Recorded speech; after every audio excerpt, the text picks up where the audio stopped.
Finally একটা smart watch পেলাম যেটাতে বেশ কিছু ইউনিক ফিচার আছে। ইউজুয়ালি স্মার্ট ওয়াচ কিন্তু একটু বোরিং টাইপের হয়ে যাচ্ছে, এখন নতুন কিছু দেখি না। বাট কসপেটের এই স্মার্ট ওয়াচটাতে আমরা বেশ ইন্টারেস্টিং জিনিস পেয়েছি, সেগুলো আজকে জানাবো আপনাদেরকে। এবং রাগেড ওয়াচ হিসেবে কসপেটের ওয়াচগুলো কিন্তু খুবই জনপ্রিয় বাংলাদেশ সহ পুরা ওয়ার্ল্ড ওয়াইড। আজকে আমাদের হাতে আছে কসপেট অর্ব 2 এবং কসপেট পালস 2। যদিও আমরা অর্ব 2 নিয়ে বেশি কথা বলবো, ভিডিও শেষে আপনাদেরকে পালস 2 নিয়েও কিছুটা আইডিয়া দিয়ে দিব। অর্ব 2 রাউন্ডেড ডায়ালের একটা স্মার্ট ওয়াচ, এটা দুইটা কালারে পাওয়া যায়, ব্ল্যাক এবং সিলভার। আমাদের কাছে ব্ল্যাক কালার ভেরিয়েন্টটা আছে, এটাকে জোস লাগে দেখতে। ওয়াচের উপরের অংশ বা ডায়ালের অংশটা জিঙ্ক অ্যালয়ের তৈরি, আর নিচের পার্টটা প্লাস্টিক বা পলিমারের তৈরি। আর এই ওয়াচের সাথে ইনক্লুডেড সিলিকন স্ট্র্যাপ আসে। এটা টিপিক্যাল সিলিকন স্ট্র্যাপের চাইতে একটু বেশি সফট, যার ফলে হাতে পরার পর একটু কমফোর্টেবল লাগে। তবে বক্সের ভিতরে এক্সট্রা স্ট্র্যাপ নাই। এই ওয়াচটা যে প্রাইসে লঞ্চ হয়েছে, এতে করে একটা এক্সট্রা স্ট্র্যাপ বক্সে থাকা দরকার ছিল। যদিও এই স্ট্র্যাপগুলো স্ট্যান্ডার্ড মেকানিজমেরই, সো আপনি চাইলে এগুলো পছন্দ না হলে আফটার মার্কেট স্ট্র্যাপ কিনে ইউজ করতে পারবেন। ওয়াচটার থিকনেস হচ্ছে 12 মিলিমিটার এবং স্ট্র্যাপ সহ টোটাল ওজন হচ্ছে 63 গ্রাম। যদিও শুধুমাত্র ডায়ালটার ওজন হচ্ছে 42 গ্রাম, একটু হেভি সাইডে হবে যেহেতু ওয়াচটা একটু রাগেড এবং একটু বড়সড় ওয়াচ, যে কারণে ওজন একটু বেশি। বাট কিছু সময় হাতে পরে থাকার পরে আপনি আর আনকমফোর্টেবল ফিল করবেন না। ওয়াচটার ডান পাশে দুইটা বাটন আছে, নিচের বাটনটা কাস্টমাইজেবল। ইনিশিয়ালি এটা ব্যাক বাটন হিসেবে কাজ করে এবং উপরে যে বাটনটা সেটা হোম বাটন বা মেনু বাটন হিসেবে কাজ করে। আরেকটা ভালো দিক হচ্ছে এই ওয়াচটাতে 5 ATM এবং IP69 water and dust resistance rating আছে। সো আপনি এটা নিয়ে সাঁতার কাটতে পারবেন, কোনো অসুবিধা হবে না এবং ডাস্ট তো এটাতে ঢুকবেই না। আর এই ওয়াচের যে জিনিসটা আমার কাছে সবচেয়ে বেশি ভালো লেগেছে সেটা হচ্ছে এটার ডিসপ্লে। 1.43 ইঞ্চির 466x466 রেজুলেশনের একটা অ্যামোলেড ডিসপ্লে এটাতে দেওয়া হয়েছে, যেটা যথেষ্ট পরিমাণে শার্প। এই ডিসপ্লেটার PPI হচ্ছে 461, সো যথেষ্ট পরিমাণে শার্প এটার ডিসপ্লে কন্টেন্ট। ব্রাইটনেসও এনাফ, 1000 নিট পর্যন্ত যায়। বোথ ইনডোর এবং আউটডোরে ভিজিবিলিটি একদম পারফেক্ট ছিল। ডিসপ্লেটার বেজেলটা মোটামুটি ন্যারো, আর একটু ন্যারো হলে বেশি ভালো লাগতো।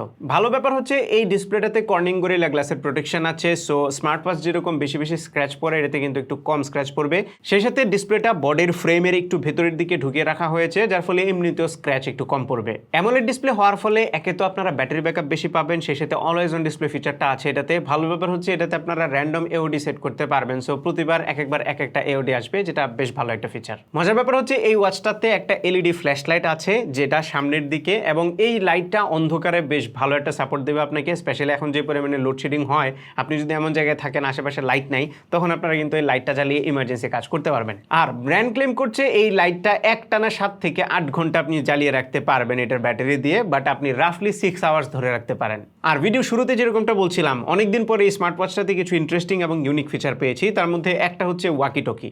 সো আপনার কাছে যদি দুইটা কসপেটের ওয়াচ থাকে, তাহলে 40 মিটার রেঞ্জের মধ্যে দুইটা ওয়াচের মধ্যে ওয়্যারলেসলি কমিউনিকেট করতে পারবেন, যেটা অনেক সময় কাজে লাগে। এর বাইরে ওয়াচটাতে সানরাইজ এবং সানসেটের সময় দেখতে পারবেন, সেই সাথে জোয়ার ভাটার ইনফরমেশন এটাতে আছে। এছাড়াও মুনফেজ এবং এক্সট্রিম ওয়েদার অ্যালার্টও এই ওয়াচটা প্রোভাইড করে থাকে। এর বাইরে এই ওয়াচটাতে রেস টু ওয়েক এবং কাভার টু লকের মতো ফিচার তো থাকছে, এগুলো পারফেক্টলি কাজ করে। যদিও রেস টু ওয়েকটা আরেকটু ফাস্ট হলে ভালো হতো। এই ওয়াচটার কম্পানিয়ন অ্যাপের নাম হচ্ছে অ্যাপেক্স মুভ।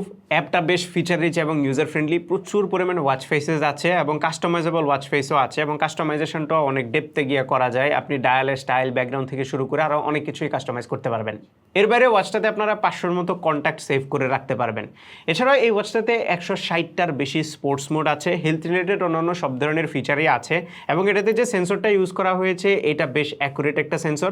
সো আপনার স্টেপ কাউন্টিং কিংবা হার্ট রেট মনিটর করা অথবা স্লিপ মনিটরিংয়ের মতো যে ফিচারগুলো আছে, সেগুলো মোটামুটি অ্যাকুরেটলি আপনারা করতে পারবেন। এছাড়াও এটাতে 13টা প্রফেশনাল স্পোর্টস মোড আছে। সো আপনারা যারা অ্যাথলেট আছেন কিংবা একটু অ্যাক্টিভিটি করেন বেশি বেশি, তাদের জন্য এই স্মার্ট ওয়াচটা অ্যাপ্রোপ্রিয়েট হবে।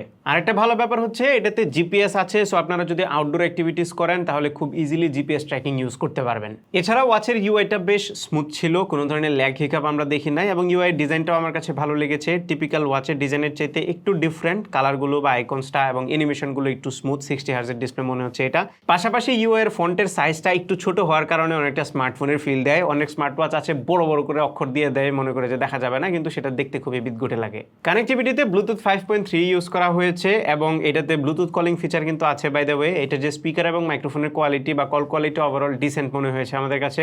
স্মার্ট ওয়াচের কল কোয়ালিটি এমনিতেও খুব আহামরি ভালো হয় না, বাট ইমার্জেন্সি কেসে আপনারা এটা দিয়ে কল চালিয়ে নিতে পারবেন। এছাড়া এই ওয়াচটাতে ফুল বাংলা সাপোর্ট করলেও কিছু কিছু জায়গাতে বাংলা ভেঙে যায়। ফর এক্সাম্পল, নোটিফিকেশনটা যখন উপর থেকে দেখবেন তখন বাংলা প্রপারলি দেখা যায়, বাট নোটিফিকেশনটা ওপেন ওপেন করার পরে কেন যেন যুক্তবর্ণগুলো ভেঙে যায়। আমার কাছে মনে হচ্ছে এটা কোনো সফটওয়্যার বাগ আপডেটের মাধ্যমে ফিক্স করা পসিবল। এইবার আসি ব্যাটারিতে। এই স্মার্ট ওয়াচটাতে 500 mAh ব্যাটারি আছে। এটা দিয়ে ব্র্যান্ড ক্লেম করছে টিপিক্যাল ইউসেজে 13 থেকে 16 দিনের মতো ব্যাটারি ব্যাকআপ পাওয়া সম্ভব। বাট টিপিক্যাল ইউজ তো বেশিরভাগ মানুষই করে না, আমরা একটু হেভি ইউজ করি।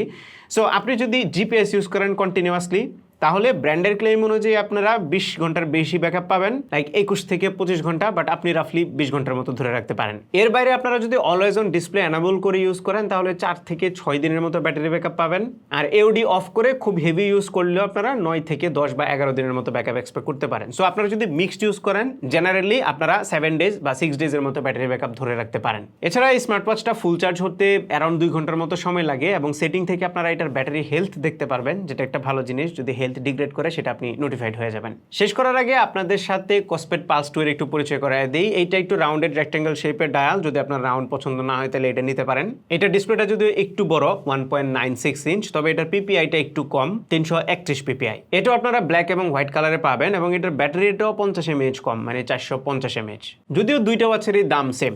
স্পিকিং অফ দ্য প্রাইস, এই স্মার্ট ওয়াচগুলো আপনারা মোশন ভিউ থেকে কিনতে পারবেন। তাদের কাছে দুইটা স্মার্ট ওয়াচেরই প্রাইস হচ্ছে 8,499 টাকা করে এবং 1 বছরের অফিসিয়াল ওয়ারেন্টি আপনারা পাবেন। সো ফাইনালি যদি কনক্লুড করি তাহলে অর্ব 2 নিয়ে বলবো, বক্সের ভিতরে এক্সট্রা একটা স্ট্র্যাপ যদি দিয়ে দিত তাহলে বেশি ভালো হতো। এর বাইরে বাকি সবকিছু ঠিকঠাক আছে। আর আই হোপ এটার যে বাংলার একটা বাগ আছে সেই বাগটা হয়তো বা খুব তাড়াতাড়ি ফিক্স হয়ে যাবে। এর বাইরে এই স্মার্ট ওয়াচটা রিকমেন্ড করার মতো একটা ওয়াচ, বেশ শক্তপোক্ত, ডিসপ্লেটা আমার কাছে জোস লেগেছে, ব্যাটারি ব্যাকআপও ডিসেন্ট ছিল। এই ছিল আমাদের আজকের ভিডিও। আশা করি ভিডিওটা আপনাদের ভালো লেগেছে। যদি ভালো লেগে থাকে তাহলে ভিডিওতে একটা লাইক দেবেন, কমেন্ট করে জানাবেন কেমন লাগলো। আপনার ফ্রেন্ডদের সাথে শেয়ার করতে একদমই ভুলবেন না। আমাদের পেজে ফলো এবং চ্যানেলে সাবস্ক্রাইব তো মাস্ট। দেখা হবে পরবর্তী ভিডিওতে। Till then take care. আসসালামু আলাইকুম।